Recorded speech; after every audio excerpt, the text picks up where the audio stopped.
Hello everyone, I welcome you all to I exam B daily BPD analysis के आज के इस video में आप सभी का स्वागत है, जहां पे हम लोग पढ़ेंगे 23 फरवरी 2023 के इंपॉर्टेंट करंट अफेयर्स को। तो चलिए शुरू करते हैं। जैसे कि आप सभी को पता है, हम लोग सबसे पहले क्वेश्चंस को डिस्कस करेंगे, जो भी मैंने आपसे लास्ट वीडियो में पूछे होते हैं वो वाले क्वेश्चंस। तो उनमें से जो पहला क्वेश्चन है वो आपके सामने है, which country recently backed Europe first menstrual leave law. इनमें से वह कौन सी कंट्री है जिसने यूरोप के पहले मेंस्ट्रुअल लीव लॉ को सपोर्ट किया, यानी कि उसको बैक किया है। तो वह कौन सी कंट्री है? इस क्वेश्चन का आंसर जो भी है, जो भी वो कंट्री है, उसने अभी हाल ही में क्या किया था, वहां पे एक ट्रांसजेंडर लॉ को भी क्या किया था, पास किया था, ट्रांसजेंडर लॉ। इस लॉ के अनुसार क्या किया जाएगा, यहाँ पे जो भी व्यक्ति 16 साल की उम्र को पार कर जाएगा, वह व्यक्ति क्या कर सकता है, अपनी इच्छा के अनुसार अपने जेंडर को चेंज कर सकता है। जिस जेंडर में चाहे उस जेंडर में वो परिवर्तित हो सकता है। तो कहाँ पे किया गया है अभी हाल ही में? ऑप्शन नंबर थी स्पेन। स्पेन की कैपिटल क्या है आपकी? मैड्रिड। स्पेन की कैपिटल क्या है? मैड्रिड। और इससे क्या याद रखेंगे आप लोग, अभी हाल ही में इंटरनेशनल बुक फेयर जो कि इंडिया में हो रहा था, कोलकाता में, वहां पे इंटरनेशनल बुक फेयर की जो थीम कंट्री थी, यानी कि IBF, इस IBF की जो थीम कंट्री थी इस बार की, वह थी कौन? वह थी स्पेन। ठीक है। और इसके बाद जब यह बुक फेयर अब 2025 में जब स्पेन में होगा, तो 2025 में जब ये स्पेन में होगा, तो इसकी थीम कंट्री उस टाइम पे कौन होगी? उस टाइम पे इसकी थीम कंट्री होगी हमारा देश भारत, यानी कि इंडिया। ठीक है। स्पेन की राजधानी क्या है? मैड्रिड है। ट्रांसजेंडर लॉ और मेंस्ट्रुअल लीव लॉ दोनों इंपॉर्टेंट है कि अभी हाल ही में स्पेन में ही इनको बैक किया गया है। आगे बैक मतलब सपोर्ट किया गया है, पीछे नहीं हटे बल्कि सपोर्ट किया है। Chhatrapati Shivaji Maharaj Jayanti to be celebrated in which state for the first time. Bharat के इनमें से किस राज्य में पहली बार छत्रपति शिवाजी महाराज जयंती को क्या किया जाएगा? सेलिब्रेट किया जाएगा। इसको सेलिब्रेट किया जाएगा आगरा फोर्ट में। कहां पे? आगरा फोर्ट। और आगरा फोर्ट कहां पे? आगरा का किला। आगरा किला है आपका यूपी, यानी कि उत्तर प्रदेश।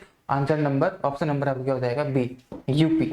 ठीक है, यहाँ पे हो जाएगा। बहुत सारे लोग इसको महाराष्ट्र लगा सकते हैं, लेकिन पहली बार इसको कहाँ सेलिब्रेट किया जा रहा है? यूपी, यानी कि उत्तर प्रदेश में किया जा रहा है। आगे बढ़ते हैं, अपने इंपॉर्टेंट डेज की तरफ देखते हैं। तो आज कोई इंपॉर्टेंट डे आपके लिए नहीं है, तो हम सीधे आगे बढ़ेंगे और देखेंगे हमारे सेक्शंस को। सबसे पहले इंटरनेशनल सेक्शन। नेशनल से कोई इतनी इंपॉर्टेंट न्यूज आज नहीं बनी है, तो सबसे पहले हम लोग पढ़ेंगे कि अंतरराष्ट्रीय यानी कि इंटरनेशनल सेक्शन क्या न्यूज बनी है। पहले देखिए, Seattle became the first city in US to ban caste discrimination। Various fields में जाति के आधार पे होने वाले भेदभाव को बैन करने वाला अपनी कंट्री का पहला डिस्ट्रिक्ट या पहली सिटी कौन बन चुकी है? सिएटल। सिएटल कहाँ पे है? आपके यूनाइटेड स्टेट्स ऑफ अमेरिका, यानी कि US में है। ठीक है। यहाँ पे कास्ट के बेसिस पे डिस्क्रिमिनेशन नहीं किया जाएगा। अगर कोई भी व्यक्ति एम्प्लॉयमेंट, हाउसिंग, पब्लिक ट्रांसपोर्ट या रिटेल एस्टेब्लिशमेंट, इन एरियाज में कहीं पे भी जाति के आधार पे यहाँ पे क्या नहीं किया जा सकता? डिस्क्रिमिनेशन यानी कि भेदभाव नहीं किया जा सकता।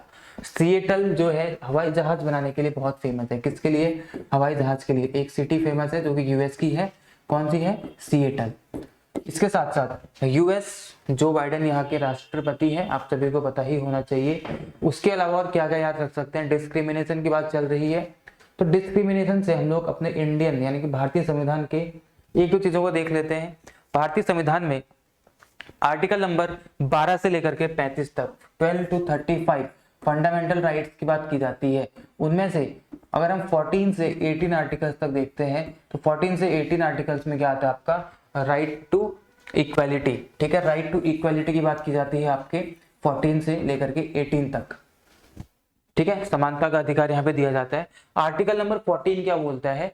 विधि के समक्ष समानता, यानी कि equality before law.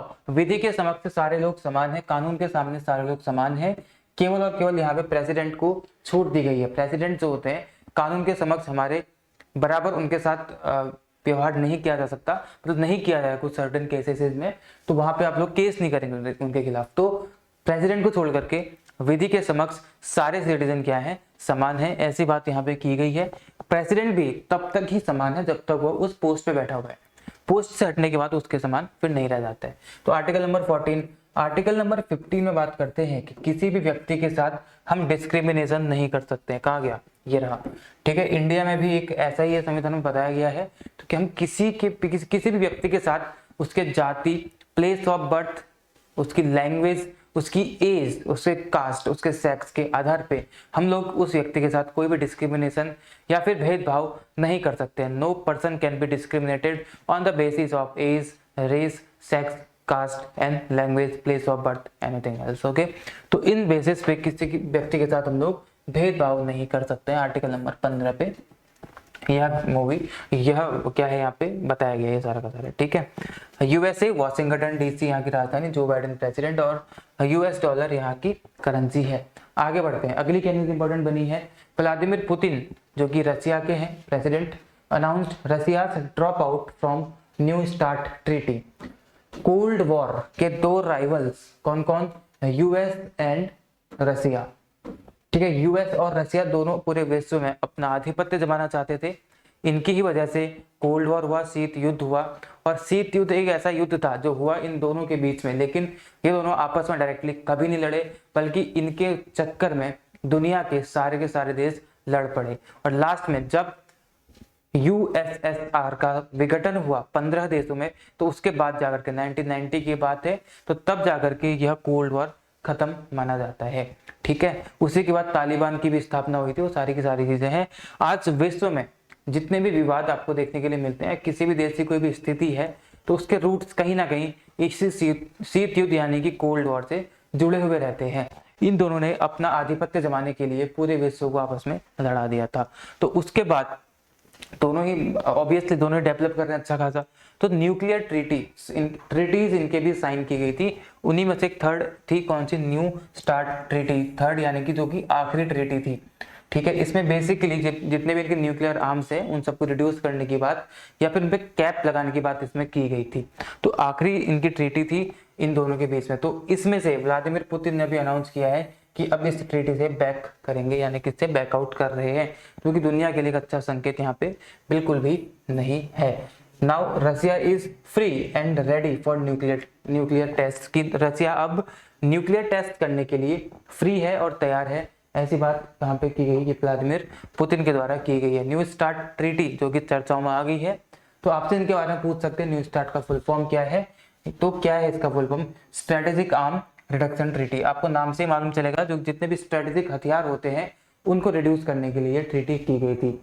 was the last remaining arms reduction pact between the former Cold War rivals and caps to 1550 the number of nuclear warheads that can be deployed by Russia and United States of America. It entered into force on 5th Feb 2011. 5 फरवरी 2011 को यह effect में प्रभाव में आई थी और उस समय पे इसको 10 साल के लिए रखा गया था। तो 10 साल कब होते हैं, 2021 में इसको पूरे हो जाते हैं। लेकिन उसके बाद इसको क्या किया गया था और एक्सटेंड किया गया था 5 सालों के लिए, यानी कि 2026 तक के लिए इसको एक्सटेंड किया गया था 2021 में। इससे अब रशिया ने बैकआउट कर लिया है। रशिया के कौन है, व्लादिमीर पुतिन वहां के वर्तमान में राष्ट्रपति यानी कि अब प्रेसिडेंट देखने के लिए मिल जाएंगे। ठीक है, रशिया। आगे बढ़ जाते हैं, अब इससे ज्यादा इंपॉर्टेंट नहीं है कुछ और। Medical quota for government school students in MP. Madhya Pradesh की गवर्नमेंट ने अभी हाल ही में अनाउंस किया कि अब वह लोग वहां पे, ताकि जो पुअर सेक्शन के लोग हैं वह लोग भी मेडिकल की पढ़ाई कर सके, उनको भी आगे आने का मौका मिले।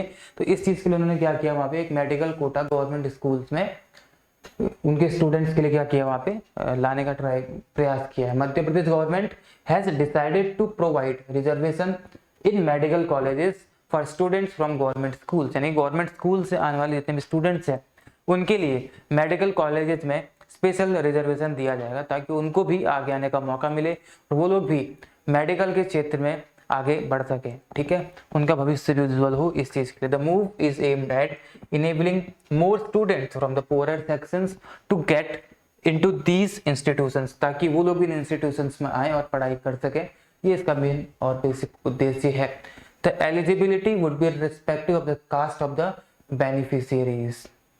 ये चीज को ध्यान रखेंगे, जो इसमें जो भी लोग फायदा इस चीज का लेंगे, जो भी इस चीज को अवेल करेंगे, इसमें जो भी एलिजिबिलिटी क्राइटेरिया है that is irrespective of the caste of the beneficiaries, यानी कि जो भी जाति के आधार पे बेनिफिट लेते हैं उससे इररिस्पेक्टिव है ये, उस चीज को यहाँ पे इंक्लूड नहीं किया गया। गवर्नमेंट स्कूल का होना चाहिए, बात इतनी सी है, बात खत्म हो जाती है।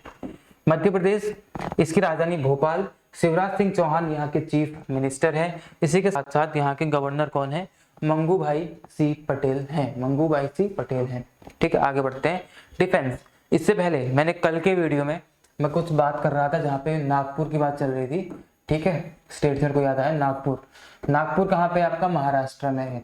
अब क्या बात कर रहे थे हम इसमें कि नितिन गडकरी जी ने अभी हाल ही में यहाँ पे क्या किया है, एक पार्क जो कि वर्ल्ड का पहला दिव्यांग जनों के लिए पार्क है, ताकि उन लोगों को भी इंक्लूसिव, उनको भी इंक्लूड किया जाए सोसाइटी में, उन लोगों को भी आगे आने का मौका मिले, वो भी बराबर की प्रतिभागिता वहाँ पे करें। इस चीज को बढ़ाने के लिए एक दिव्यांग पार्क जिसका नाम क्या है, अनुभूति पार्क रखा गया है, उसको इनॉग्रेट किया था नागपुर में।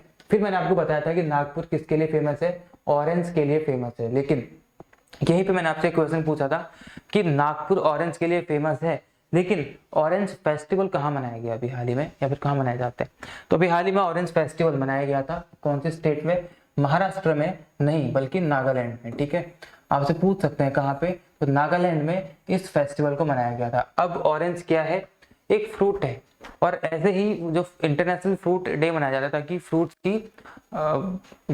के फायदे को बताया जाए, उसके प्रति अवेयरनेस को बढ़ाया जाए, इसके लिए इंटरनेशनल फ्रूट डे कब मनाया जाता है? 1 जुलाई को। 1 जुलाई को होता है आपका इंटरनेशनल फ्रूट डे। ये था ऑरेंज। ऑरेंज फेस्टिवल क्यों मनाया जाता है? जो भी ऑरेंज ग्रोवर्स हैं उनको और बढ़ावा देने के लिए, उनको मोटिवेट करने के लिए, उनको प्रमोट करने के लिए, इस चीज के लिए यहाँ पे ऑरेंज फेस्टिवल मनाया जाता है। जिस तरीके से ऑरेंज फेस्टिवल है, ऐसे ही बहुत सारे फेस्टिवल्स हैं जो कि फ्रूट्स के हैं, जो कि वर्ल्ड वाइड फेमस होते हैं। जैसे कि कुछ अगर आपको मैं बताऊं तो एक आपका पंपकिन होता है जो कि जर्मनी में है। जर्मनी में आपका पंपकिन फेस्टिवल है। ठीक है, पंपकिन यानी कि जो कद्दू है, पंपकिन फेस्टिवल आपका कहाँ पे मनाया जाता है? जर्मनी में, जर्मनी का फेमस है। उसी के साथ थाईलैंड, थाईलैंड का एक फेस्टिवल फेमस है, उसका नाम क्या है? कौन सा यहाँ पे थाईलैंड में मनाया जाता है, मेरे को याद सा नहीं आ रहा अभी। थाईलैंड में मनाया जाता है। उसी के साथ साथ आपका कहाँ पे? थाईलैंड, इंडिया का देखें तो क्या फेमस है? इंडिया का आपका एक मैंगो फेस्टिवल फेमस है। ठीक है, इंडिया में कौन सा मैंगो फेस्टिवल फेमस है? कनाडा, कनाडा की बात करते हैं अगर हम लोग, जो कि आपको अमेरिका के ठीक ऊपर देखने के लिए मिलेगा, तो कनाडा में क्या है? क्रेनबेरी। कनाडा का क्रेनबेरी फेस्टिवल फेमस है। उसी के साथ साथ और क्या याद रख सकते हैं? इटली। ठीक है, इटली की बात अगर आप करेंगे तो इटली में क्या है? Grapes festival. ठीक है, ग्रेप्स यानी कि अंगूर। और कौन से अंगूर होते हैं? मेरिनो। अगर आपसे स्पेशली पूछा जाए तो बताएंगे मेरिनो ग्रेप्स के लिए फेमस है। कि फेस्टिवल के लिए क्या फेमस है? इटली। तो इतने सारे आप याद रख सकते हैं। कभी कभी पूछ लेते हैं आपसे स्टैटिक सवाल भी एसएससी में, कुछ टेढ़े मेढ़े सवाल आ जाते हैं कभी कभी, तो याद रखेंगे पंपकिन वाला जर्मनी में। थाईलैंड का क्या है, मेरे को याद नहीं आ रहा अभी। थाईलैंड का अगर मेरे को याद आता है वीडियो के बीच में आपको बता दूंगा। ठीक है, सब कुछ भूल रहा हूँ अभी। तो इंडिया का कौन सा है? मैंगो है। कनाडा का आपका क्रेनबेरी है। ठीक है, ऐसे कुछ फेस्टिवल्स हैं जो कि होते हैं। इसी के साथ साथ जो एम्स्टरडेम है, एम्स्टरडेम में ऑरेंज फेस्टिवल फेमस है। ठीक है, एक इंडिया का तो है ही, इंडिया का ये फेमस नहीं है उतना जितना एम्स्टरडेम का है। तो एम्स्टरडेम का फेमस है क्या? एम्स्टरडेम, एम्स्टरडेम का फेमस है आपका ऑरेंज फेस्टिवल। ठीक है, तो इस तरीके से इतने सारे फेस्टिवल्स आप लोग ध्यान में रख सकते हैं। ठीक है, आई होप आपको ये समझ में आया होगा। आगे बढ़ते हैं हम लोग। ये है रक्षा यानी कि डिफेंस। डिफेंस से आपके लिए एक इंपॉर्टेंट न्यूज बनी है, वो क्या है? BEL inked MOU with ADA for advance medium combat aircraft programme, यानी कि AMCA। ऐसे एयरक्राफ्ट के लिए ADA के साथ, ADA क्या है आपका? Aeronautical development agency. इसके साथ BEL यानी कि भारत इलेक्ट्रॉनिक्स लिमिटेड ने हाल ही में एक MOU को साइन किया है, ताकि वो लोग मीडियम कॉम्बैट एयरक्राफ्ट जो कि होंगे कैसे? एडवांस्ड होंगे। मीडियम कॉम्बैट एयरक्राफ्ट जो कि एडवांस होंगे, इनको बनाने की बात यहाँ पे की गई है। इसके लिए MOU यहाँ पे साइन किया है। अब ये मीडियम कॉम्बैट एयरक्राफ्ट ये कौन से हैं? The advance medium combat aircraft is a 5th generation multi role all weather fighter aircraft. कैसे है यार? ये है आपके फाइटर एयरक्राफ्ट। चलिए ध्यान रखें कैसे हैं? फाइटर, लड़ाकू विमान है सारे के सारे, और ऑल वेदर है। सर्दी गर्मी बारिश कुछ भी हो तो कैसे हैं? ऑल वेदर है आपके, ऑल वेदर। साथ ही साथ मल्टी रोल है, इनके आप अलग अलग रोल है, मतलब ट्रांसपोर्ट के लिए भी कहीं पे आप यूज कर सकते हैं, कि जैसे आपको उनका तेल भरना है, हवा में उसको ईंधन देना है, तो उसके लिए भी आप लोग इनको यूज कर सकते हैं। ठीक है, तो मल्टी रोल है। तो multi role all weather fighter aircraft जो कि 5th जनरेशन के हैं, एरोनॉटिकल डेवलप कौन से हैं? MCA यानी कि एडवांस्ड मीडियम कॉम्बैट एयरक्राफ्ट है। The MOU aims at leveraging the complementary strength and capabilities of BEL and AD, मतलब जो भी इनकी स्ट्रेंथ है और योग्यताएं हैं उन सभी को यूज किया जाएगा इस MOU के तहत। और यहाँ पे AMCA यानी कि एडवांस्ड मीडियम कॉम्बैट एयरक्राफ्ट को यहाँ पे बनाया जाएगा, ऐसी बात यहाँ पे की जा रही है। ठीक है, अब हम लोग बढ़ते हैं आगे और देखते हैं इसमें क्या क्या चीजें इंपॉर्टेंट आपके लिए बन रही हैं। ADA क्या है? ADA मतलब एक गवर्नमेंट की एक डिपार्टमेंट है, department of defence research and development organisation यानी कि DRDO की। ठीक है, जिसको कि जो 1984 में इसको बनाया गया था to oversee the development of nations light combat aircraft. Bharat के जो लाइट कॉम्बैट एयरक्राफ्ट प्रोग्राम है इसको ओवरसी करने के लिए ADA को बनाया गया था उस टाइम पे। ठीक है, BEL भारत इलेक्ट्रॉनिक्स लिमिटेड, इसकी स्थापना 1954, हेडक्वार्टर इसके बेंगलुरु और इसके वर्तमान जो ऑफिशिएटिंग चेयरमैन और MD हैं BP श्रीवास्तव यानी कि भानु प्रकाश श्रीवास्तव हैं। आगे बढ़ते हैं। Events, first meeting of culture working group of G20 begins in Khajuraho. Madhya Pradesh के खजुराहो में पहली G20 culture working group meeting वहां पे हुई। फर्स्ट मीटिंग इनकी हुई, बेसिकली कल्चर को बढ़ावा देने के लिए ही इस मीटिंग को ऑर्गेनाइज किया गया वहां पे। ठीक है, इतना ही आपको यहाँ पे याद रखना है। कहाँ पे हुई? मध्य प्रदेश के खजुराहो में, इससे ज्यादा इंपॉर्टेंट नहीं है। G20 के बारे में बात कर लो। G20 क्या है? ग्रुप ऑफ 20, मल्टीपल टाइम्स आपको इन वीडियोस के माध्यम से बता चुका हूँ। G20 में 20 मेंबर, उन 20 में 19 कंट्रीज प्लस एक यूरोपियन नेशन, और यूरोपियन नेशन में इटसेल्फ 27 कंट्रीज है। अगर टोटल कंट्रीज अगर आपको इंडिविजुअली देखनी है तो 19 प्लस 27 बोलेंगे आप लोग। अगर आपको मेंबर नेशंस बताने हैं G20 के तो कितने होंगे? 20 होंगे, जिनसे 19 कंट्रीज प्लस एक यूरोपियन नेशन होगा, यूरोपियन यूनियन होगा। ठीक है, G20 की स्थापना कब की गई थी? 26 सितंबर 1999 को G20 की स्थापना की गई थी। वर्तमान में G20 की अध्यक्षता हमारा देश भारत कर रहा है। वन अर्थ वन फैमिली इस बार की थीम है इसकी। वसुधैव कुटुंबकम इसके लोगो में इस बार लिखा गया है। गूगल में सर्च करके आप लोग G20 का लोगो देख लेना, क्योंकि इस लोगो से क्वेश्चन आप किसी भी एग्जाम में इस बार बन सकते हैं। इंडिया से पहले किस कंट्री के पास इसकी अध्यक्षता थी और इंडिया के बाद किस कंट्री के पास इसकी अध्यक्षता जाएगी, आप सभी को कमेंट सेक्शन में बताना है। ठीक है, इस चीज को बताएंगे आप लोग, ट्राई का ही लोग फॉर्म करते हैं मिल करके। आगे बढ़ते हैं। ये सारी की सारी चीजें मध्य प्रदेश भोपाल, यहाँ की राजधानी शिवराज सिंह चौहान, चीफ मिनिस्टर मंगूभाई सिंह पटेल यहाँ के, ये तो हम सब कुछ कर चुके हैं।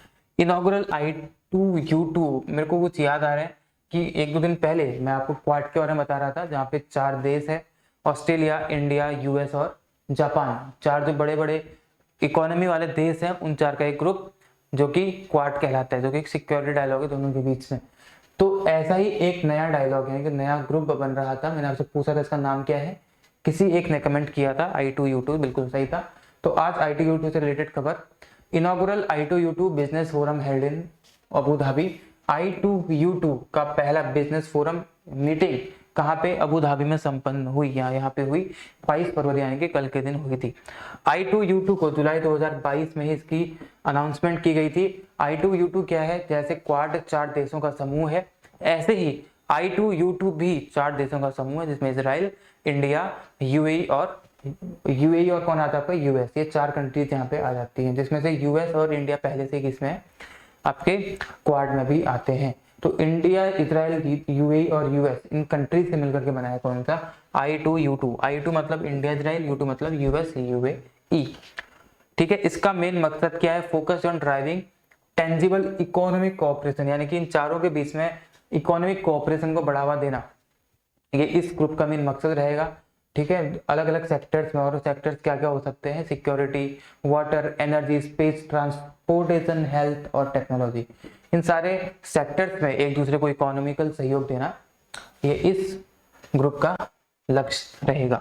ठीक है, आई होप आपको ये समझ में आया होगा। न्यूज बस इतनी सी है कि इसकी पहली मीटिंग जो कि business forum meeting Abu Dhabi में भी हाल ही में संपन्न हुई है। इंडिया, इजराइल, UAE, US, इनको अगर आपको वहां पे देखना है, अगर एक बार आपको दिखा देता हूँ कि ये ग्रुप, उसमें आपको कहाँ पे देखेंगे? कहाँ पे? मैप में। एक मिनट,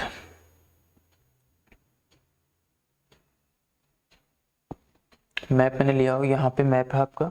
मैप में आपको कहाँ पे दिखेंगे? सारे के सारे आपको मैप में देखेंगे। कहाँ पे? हमारा देश भारत यहाँ पर है। ठीक है, ये हमारा देश भारत है। और जब आप लोग यहाँ पे आएंगे तो यहाँ पे पाएंगे आप इजिप्ट यानी कि मिस्र। इजिप्ट का एक हिस्सा आपको यहाँ दिखेगा एशिया में, इधर एशिया इधर अफ्रीका है, तो इसको बोलते हैं हम सिनाई। तो इस सिनाई के ऊपर जाएंगे यहाँ पे, तो यहाँ पे आपको दिखेगा क्या, इजराइल। ठीक है, यहाँ पे क्या दिखेगा आपको, छोटा सा इजराइल दिखेगा। और यूएई आपको यहाँ पे दिख जाएगा, यूएई, यह आपका यूएई, इजराइल यहाँ पे है। इसके साथ साथ और क्या है यहाँ पे, यूएस कहाँ पे आपका, ये रहा यूएस। ठीक है, ये आपका यूएस है, और ये रहा आपका भारत। तो ये 4 कंट्रीज हैं जो कि आपकी I2U2 में आती हैं, ध्यान रखेंगे। I2 कौन सी हुई, ये रही I2, और ये रही आपकी U2, तो I2U2 कंट्रीज हैं। जुलाई 2022 में इसकी स्थापना की गई थी। वहीं पे आप लोग बात करेंगे अगर किसकी, क्वाड की बात करेंगे, तो यूएस तो है ही क्वाड में, इंडिया भी है, ऑस्ट्रेलिया यहाँ पे आएगा आपका, और उसके साथ क्या क्या आपका, जापान। जापान कहाँ पे आपका, यहाँ पे, ये रहा आपका जापान। ठीक है, लगभग 4000 आइलैंड से मिलकर के बनाया गया एक Japan. 4000 island, Honshu islands, Hokkaido island बहुत फेमस है।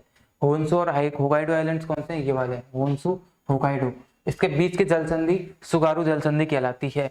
सुगारू जल संधि से होते हुए इन लोगों ने क्या कर दिया, एक ट्रेन, अपनी बुलेट ट्रेन वहां से गुजार दी, और ऐसा पहला देश बन गया पूरे विश्व का जिसने क्या किया, अंडर वाटर अपनी बुलेट ट्रेन चला दी। ठीक है, ऐसा कोई देश अन्य नहीं कर पाया अभी तक।